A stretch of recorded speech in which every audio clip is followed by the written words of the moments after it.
Juste en 2 minutes, le dernier sujet de FESFACO. Ok. J'apprécie la pertinence de Younoussa et surtout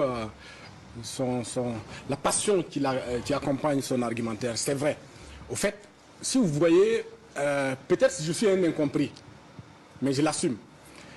La différence entre vous et moi, c'est que moi je dis que finalement, le paradigme contestataire qui consiste à imposer une vision du monde où pour expliquer le malheur des dominés par l'existence des dominants ne nous fait pas avancer dans le débat pour la libération.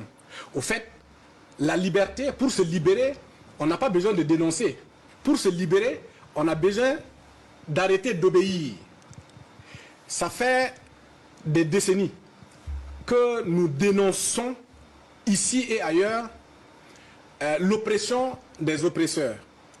Ça ne rend ni hommage au combat, ni service aux Africains. Il est important, moi c'est le sens de mon discours, il est important qu'à un moment donné, que nous mettions en tête que nous ne sommes pas les seuls au monde à avoir été colonisés. Qu'il y a des gens qui ont subi la même histoire que nous, qui ont pu s'en sortir. Paul Kagame n'est pas resté à pleurnicher sur son sort. En 1960, la Chine de Mao Zedong avait le même niveau économique que plusieurs pays africains. Aujourd'hui, la Chine, c'est la première puissance du monde. Elle n'est pas restée là à pleurnicher pendant des décennies. L'Algérie a connu combien d'années de guerre avec la France? Aujourd'hui, selon les statistiques qui datent de février 2021, l'Algérie est la deuxième puissance militaire en Afrique après l'Égypte. Ils ne sont pas restés là à pleurnicher sur leur sort. En vérité, pour moi, le discours que je pense être le meilleur aujourd'hui, c'est à un moment donné de se dire qu'il est important que nous-mêmes nous changions de paradigme. Parce que s'il s'agit de pleurnicher, nous avons pleurniché. Il n'y a pas eu de résultat. Et je suis tellement choqué d'entendre que c'est le président Macron qui doit venir soutenir la démocratie en Afrique. Je veux verser des larmes. La démocratie a existé en Afrique avant la France, avant l'Europe. La charte de Kanfuga, elle date de 1236. Je ne parle pas de la France. Je parle de l'Europe. À l'époque, on ne parlait pas de démocratie ni en France ni en Europe. C'était des seigneurs.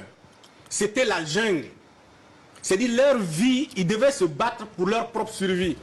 Et c'est Macron qui va venir aujourd'hui dire aux Africains, je vais injecter 30 millions pour soutenir la démocratie en Afrique.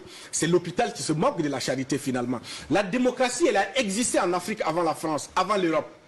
Et je vous rappelle, il y a eu la démocratie dans l'empire du Massina, avec comme capitale Amdalaï.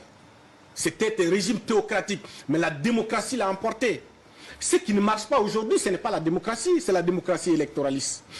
Ça ne marche pas parce que les Africains ont décidé de ne pas prendre leur destin en main. Ce n'est pas de la France. On a décidé de ne pas prendre notre destin en main. Tout à fait. Et il ne peut pas y avoir de liberté ni de libération aussi longtemps que nous resterons les bras croisés à accepter l'inacceptable.